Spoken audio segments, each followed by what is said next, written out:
En bas, là.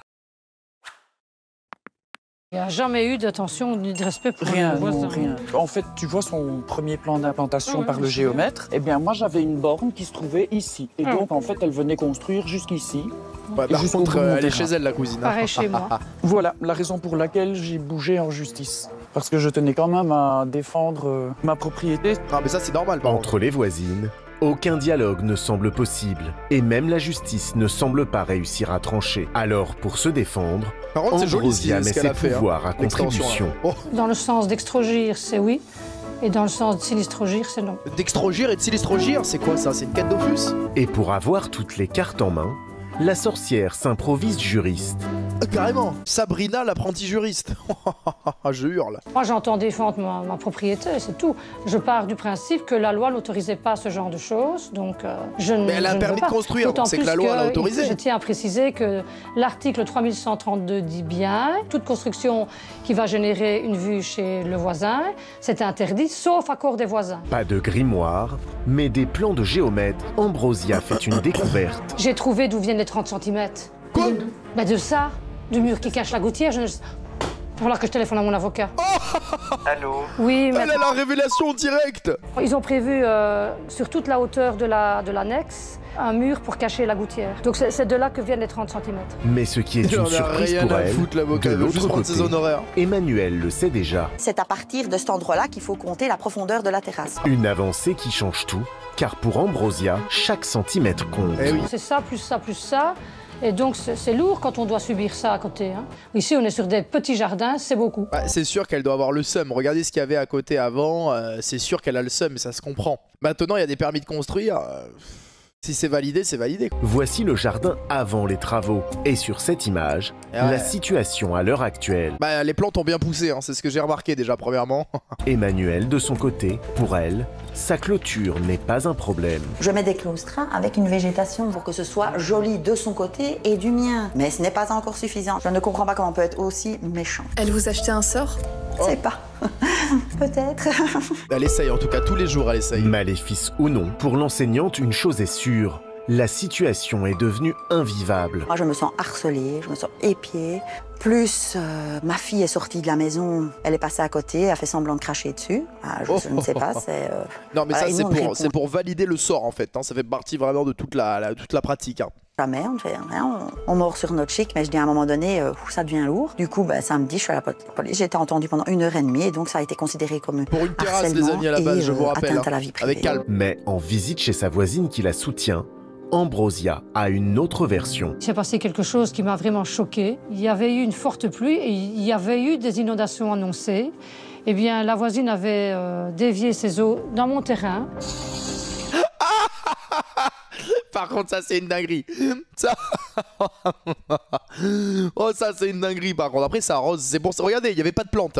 Il n'y avait pas la jungle à ce moment-là. C'est pour ça que toute cette jungle a poussé. Hein. C'est à cause de ça. Hein. Acharnée, prête à aller jusqu'au juste la bout, gouttière, en fait. elle a c'est en même travaux. changé d'identité. Edith. Car il y a peu, Ambrosia s'appelait encore Edith. Quoi? C'est pour qui ça? Ce chien s'appelle Edith. Elle avait le nom du clébard. Elle avait le nom du clébard, les gars. Non, je peux pas croire. Ah, ou alors, elle a donné le nom... Alors si elle a donné le nom de la voisine au clébard, c'est une vraie sorcière aussi, je vous le dis. On va avoir le fin mot de cette histoire, mais c'est peut-être aussi une véritable sorcière. Oui, Edith, comme la voisine. C'est pas fait exprès. Ah non, c'est pas fait exprès. C'est fou. Mais c'est pour ça qu'elle a pris le seum. En fait, le chien de la voisine s'appelle comme elle. Elle a dû changer de prénom. Elle a changé de prénom à cause d'un clébard. Non, c'est trop. On ne connaissait pas encore le nom de la voisine avant de le donner au chien, non, non. Un prénom qu'elle voulait déjà modifier, mais ce hasard l'a décidé. Donc avant, je m'appelais Edith, et maintenant, je m'appelle Ambrosia et je ne m'appelle plus comme le chien. Pour la petite blague, Ambrosia est une marque de croquettes pour chiens. Non, mais vraiment, c'est... Non, là, je suis à bout.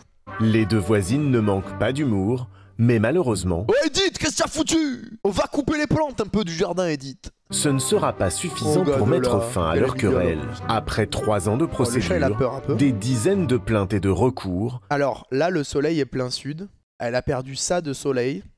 C'est-à-dire que son salon de jardin n'est même pas impacté. Moi, je vous dis, elle a juste pété son seum parce que le chien s'appelait Edith. Vous êtes team Ambroise ou team Terrasse dans le chat? Mais regardez, non, franchement, c'est trop... Non, ça, elle veut juste casser les couilles. Hein. Depuis notre tournage, Emmanuel a finalement installé la clôture de sa terrasse. Voilà désormais la vue on est loin de... on est loin de la clôture végétale, quand même. d'Ambrosia depuis son terrain. Elle ne compte pas en rester là. Après, franchement, c'est pas atroce. Hein. Un jugement est attendu pour juin prochain. Non, c'est à cause du nom du chien, moi, je vous dis. Elle pète son seum à cause de Au ça. cœur de Paris, Nouvelle dans histoire. le 14e arrondissement de la capitale, réputé calme et familial. Avec calme. Oh putain, c'est ceux qui sont face de la Il prison. y a pourtant un endroit où la vie s'est dégradée. Ces insultes proviennent de cet établissement, la prison de la santé. L'une des dernières prisons de France à être implantée dans un centre-ville. Dominique, tu es là? Va bien? Comme chaque soir depuis 4 Avec ans, calme. quand la nuit tombe, les cris, les injures et les menaces résonnent depuis les cellules. Ta mère, toi et ta mère là. Le jour, les abords de la prison ne sont pas épargnés. Non mais quel enfer de vivre là. Ces troubles Quel font de la vie du enfer. voisinage un enfer. Théma, ils ont des filets et tout chez eux. Hugo vit dans cet appartement avec Et lui, il joue du tuyau d'évacuation, frérot. Oh non mais c'est quoi cet instrument de zinzin là? Oh, sans déconner, il joue de la canalisation, le frère. Hein. sa femme et ses 2 enfants. Choqué. Quand il a emménagé en 2013, c'était l'endroit idéal. Évidemment, je me suis beaucoup posé la question, est-ce que je vais habiter en face des prisons? Mais finalement, ça ressemblait beaucoup aux constructions Oh, c'est un donjon. Après, ils ont acheté en face d'une prison quand même déjà. de période de Napoléon. On était très heureux d'habiter ici, évidemment, jusqu'aux travaux. Des travaux entre 2014 et 2019 qui ont radicalement changé le Ah ouais, paysage. il est très très loin le donjon de Napoléon. Là, il y a le mec dans sa cellule en face, il lui dit « Chef, t'as pas du shit, s'il te plaît? T'as pas un téléphone portable, chef ?» Ah, Napoléon, il est très loin là. Alors ça, c'est le cadeau que nous a fait le ministère de la Justice. Plus moderne, Terrible. le bâtiment a gagné un étage supplémentaire et les fenêtres ont été agrandies. Ah ouais, mais c'était vraiment... Attendez, c'était pas une prison, c'était un donjon là. Alors, par contre, excusez-moi, mais il a quand même acheté en face de ça. C'est-à-dire c'était quand même déjà une prison.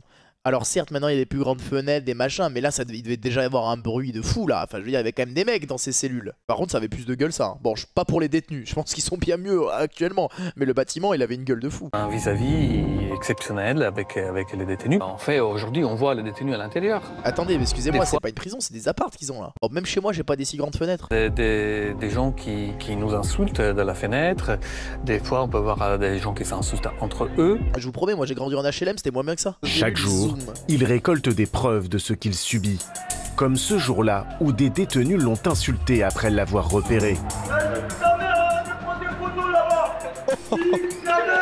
C'est pas génial, nous. On a des C'est pas enfants génial. petits. Là, ils ont Oh, 5 les- et 7 ans. Oh, les petits vont arriver à l'école et dire oh nique ta mère, le comte de Sémor envoie la barrette, sale fils de pute. Oh, 6 ans quoi, ils sauront même pas écrire leur prénom encore. Mais ils ont appris leur langage avec des discours que je vous laisse. Et sur la fenêtre il écrit ferme ta gueule, oh, il écrit. Interpellé C'est par cette exceptionnel. nouvelle proximité, Hugo est choqué par le manque de réaction des autorités face à ses voisins, pas comme les autres. On n'est pas censé être insulté par les voisins ou être menacé de viol, de mort aussi. Non, et c'est eux qui sont obligés de vivre en prison et de s'enfermer en fait. Là c'est le En monde à bas, l'envers. l'angoisse est permanente pour les riverains. Nous croisons cette femme Terrible. terrée derrière son portail. Oh là là. Ils Les- sont plus en prison que les détenus eux-mêmes, vous imaginez ou pas? Les nuisances générées par la prison sont un cauchemar qui s'invite jusque devant les portes.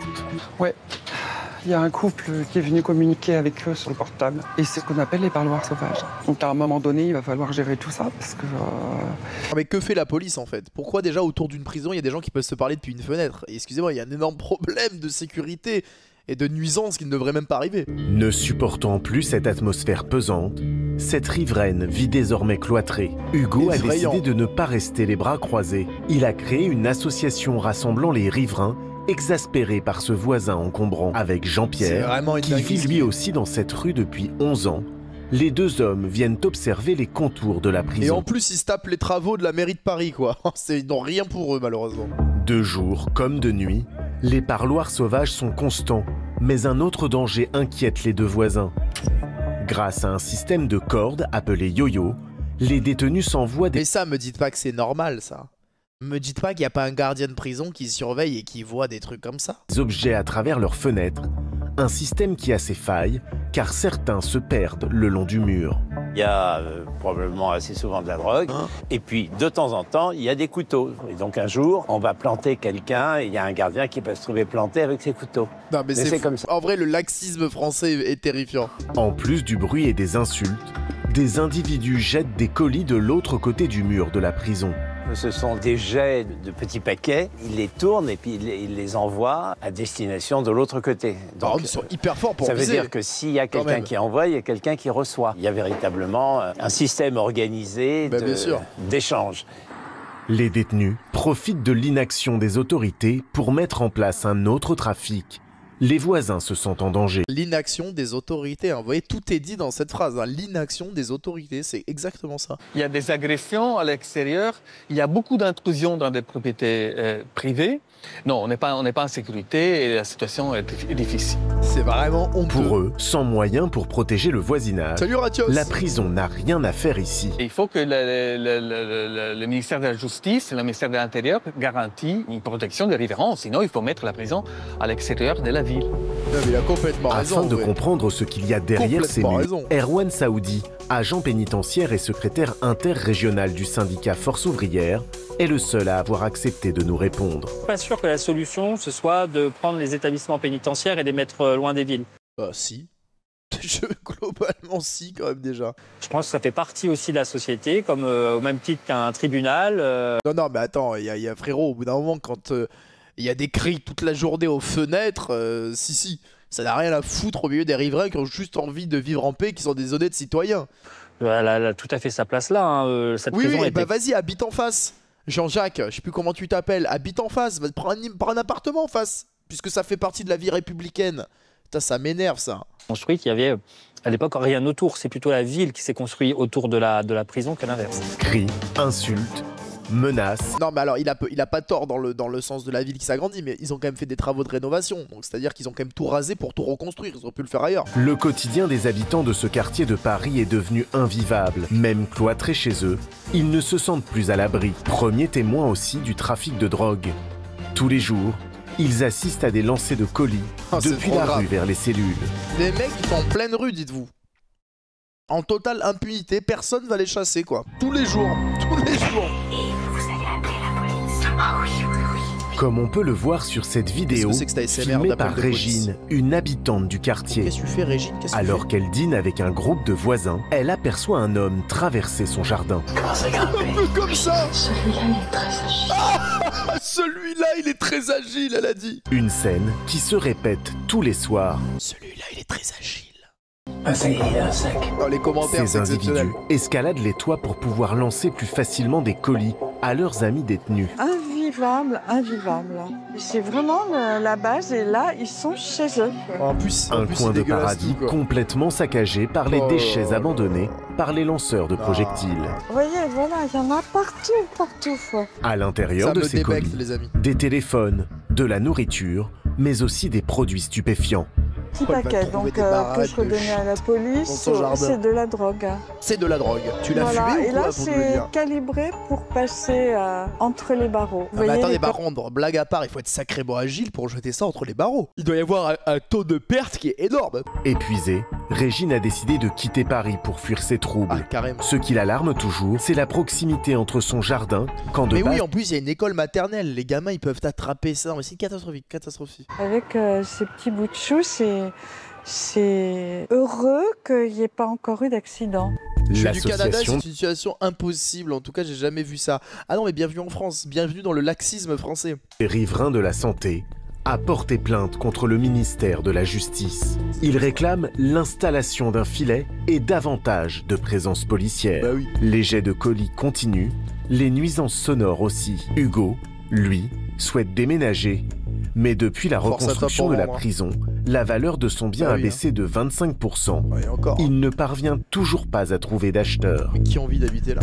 Qui a envie d'habiter là? Aubervilliers, en banlieue parisienne, cet après-midi, Hicham, le directeur d'Aubert Médiation, a réuni ses équipes. Oh, carrément, on va suivre une équipe qui se règle les conflits de voisinage. Hicham est à la tête d'une petite armée de médiateurs engagés par la ville. Ils sont 14 au total. Leur mission est d'assurer la tranquillité des habitants et de régler les conflits de voisinage. On a toujours eu des conflits de voisinage, mais encore plus après Covid. Voilà. Et surtout des conflits de merde, je pense. Ça va être la personne qui met de la musique trop fort, ça va être la personne qui fait... Ils sont bénévoles ces gens? Non, ils sont embauchés par la mairie, non, ils ont dit. Ils exagèrent dans les travaux. Parce que bénévole, faut avoir envie quand même de faire ça. Qui va faire des travaux même le week-end. Sur le terrain, l'objectif des médiateurs est de trouver une solution rapide et à l'amiable. Cet après-midi, Adil et ses collègues démarrent leur maraude dans l'un des quartiers du centre-ville. Ils sortent en équipe. Ça va les gars? Ils sortent en équipe. Il connaît tout le monde et tout le monde le connaît. Une urgence les attend de l'autre côté d'Aubervilliers. Une urgence carrément. Ginette, Ils vont sortir 93 ans, les a appelés à l'aide. Et qu'est-ce qu'elle a, Ginette? Elle vit seule dans cet appartement et depuis des années, c'est devenu un taudis à cause de son voisin du dessus. Carrément, le plafond il s'est taillé. C'est la cata. Regardez. Et là, j'ai des taches que j'avais pas. Donc, il y a encore eu une fuite. Alors, tout est pourri. Cela fait 3 ans qu'elle vit un véritable calvaire à cause d'un dégât des eaux. A totalement saccagé le plafond de sa cuisine. Il y a un morceau qui m'est tombé sur l'épaule. Ah ouais, la pauvre, l'épaule. peut-être, elle était en train de faire un ragoût de veau, et elle a le plafond qui lui est tombé sur la tête, Ginette. Là, le morceau qui est tombé de là. Je fais au maximum ce que je peux pour améliorer le quotidien, mais... Trop triste. Quand vous avez ça là, qui vous tombe dessus sans arrêt, la flotte, ben, le moral, il en prend un petit coup quand même. Hein. Non, mais gros respect à ces gens, tu vois, les médiateurs. Après 3 ans de conflit avec son voisin, Ginette a donc demandé l'aide des médiateurs de la ville. Elle espère qu'ils pourront l'aider à résoudre ce problème de fuite d'eau. Vous allez bien, madame Ginette? On travaille pour la ville d'Aubervilliers. Elle est trop gentille en plus, le chien. Pour régler ce litige épineux, Adil veut s'assurer que le propriétaire des lieux est bien au courant du sinistre. Vous avez le contact du propriétaire du logement ou pas du tout?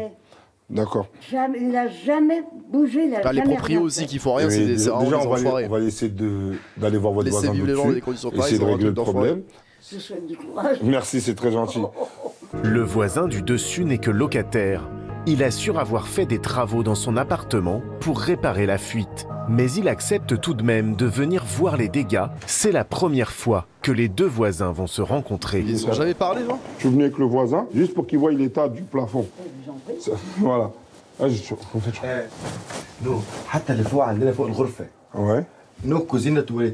Il s'improvise plombier. Le voisin ne se sent pas responsable. Il n'a emménagé que récemment. Mais peu importe, de l'eau coule chez Ginette. Elle vit un enfer. Madame, lui, le monsieur, aujourd'hui, il a dit... Mais oui, c'est les proprios, il est prêt à trouver un compromis avec vous. S'ils veulent, ils peuvent, eux, vous faire les travaux. Mais ils peuvent pas prendre tout à leur charge. Non, mais attendez. Où sont les assurances et les propriétaires, là? Excusez-moi, on est en France, là, non? Normalement, c'est obligatoire, une assurance habitation. Mais pourquoi c'est eux qui payent de leur poche? C'est interdit de pas avoir d'assurance. Ou alors je découvre un monde que je ne connaissais pas. Eux, ils prendront une partie à leur charge. Et vous prenez une partie à votre charge. Usuellement, le syndic de copropriété et les assurances sont tenus de prendre en charge ce type de rénovation. Mais comme personne n'a jamais répondu aux demandes de Ginette, elle accepte de payer une partie des travaux. C'est trop triste. L'affaire est donc finalement résolue, au grand soulagement de Ginette, qui n'y croyait plus vraiment. Aujourd'hui, on a trouvé une solution. Vous êtes contente? Vous avez un point? Oh bah oui. Ah bah oui, je vais payer, j'aurais pas dû payer. Super. Excusez-moi l'expression, dans la merde, j'en ai marre. Hein. Si certaines situations comme celle-ci arrivent à se régler facilement, cela n'est pas toujours le cas. Surtout lorsque l'un des voisins ne veut pas coopérer. Là, il y a un conflit de voisinage. En fait, il y a une dame qui cause beaucoup de problèmes, de nuisances, etc. Boit beaucoup d'alcool, donc beaucoup de personnes se plaignent d'elle. J'avais un collègue à Montpellier qui habitait dans une résidence. Il avait comme ça une folle sur son palier. Et genre, pareil, elle gueulait, elle faisait des trucs trop bizarres. Et en fait, mon pote, il avait sa copine. Et en fait, elle était jalouse de la copine parce qu'elle disait tu me trompes et des trucs alors qu'en fait ils se connaissent pas du tout, c'est juste la voisine, c'est une folle, tu vois, elle hurlait partout, elle lui a coupé ses fils, l'arrivée internet et tout, genre infernal. Dans cet immeuble HLM, depuis un an, les locataires vivraient un véritable enfer. Les portes et tout. Selon eux, leur voisine a pris l'habitude de rayer toutes les portes. C'est une folie. Et de hurler en pleine nuit. Bonjour. Michel, l'un des locataires, en a perdu le sommeil. Nous, c'est ce qu'on va essayer de faire, c'est d'essayer de discuter avec elle, essayer qu'elle fasse un pas envers vous, pour vous montrer peut-être sa bonne foi. Le principal, c'est que tout le monde soit bien. Merci beaucoup, en tout cas. Merci de votre... Non, ça vous va bien, ça vous va bien.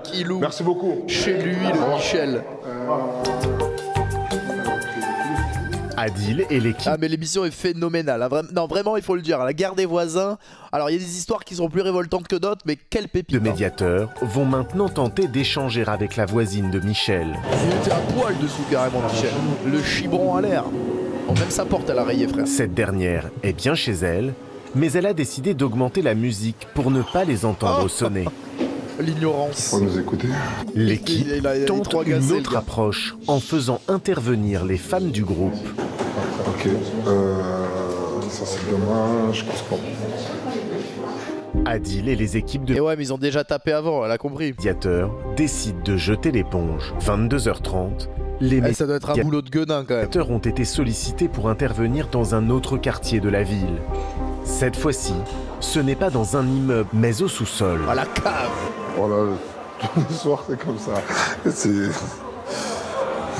Plusieurs jeunes de 17 à 22 ans ont pris possession du garage. Ça va ou quoi? Ça va les gars? Ça va bien? Et l'ont aménagé à leur goût. Oh là là là là. En tout cas les gars, essayez de... Non, franchement, on va essayer de ranger, on va même essayer de ramasser avant de partir.